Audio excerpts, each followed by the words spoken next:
कि परदेसी जिंदगी के बाग में आग लगैला।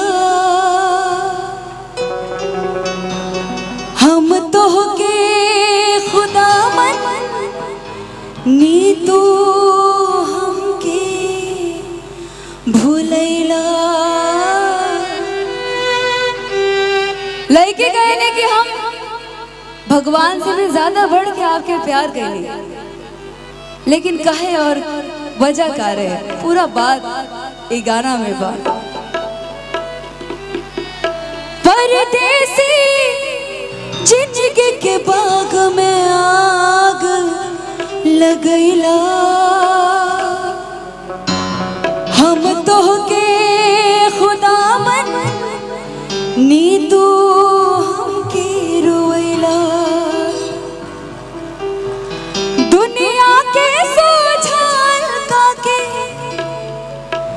लाचार कैला तू। दिल तू रही के रहेता हो काहे प्यार कैला।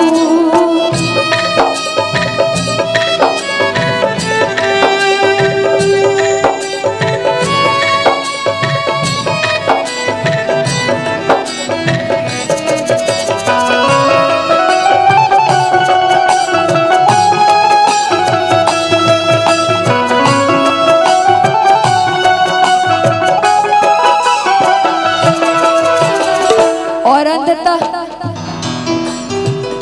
एक ऐसी कलाकार जो हमारे बीच आखिरकार आ ही गई, जिनका इंतजार बेसब्री से सब लोग कर रहे थे। अनुपमा यादव जी का जोरदार तालियों के साथ अब सभी लोग स्वागत अभिनंदन करेंगे। जाने कैसन बाहम दिल में तहरा धराए कि हमरा खातिर तनिको रहम ना आए।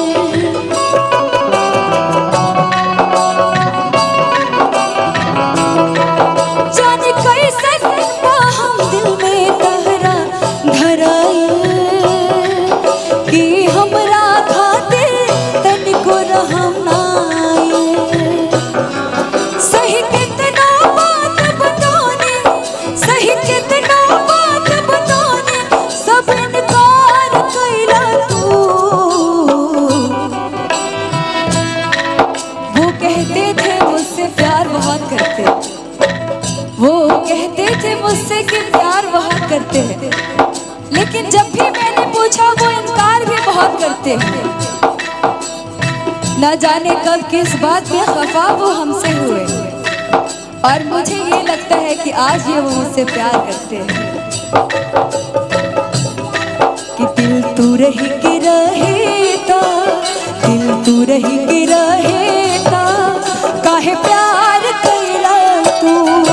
दिल तू रही के रहेता, काहे प्यार कैला तू। दिल तू रही के रहेता, काहे प्यार कैला तू। दिल तू रही के रहेता।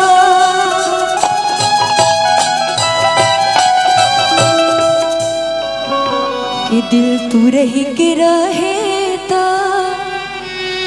काहे प्यार कैला तू।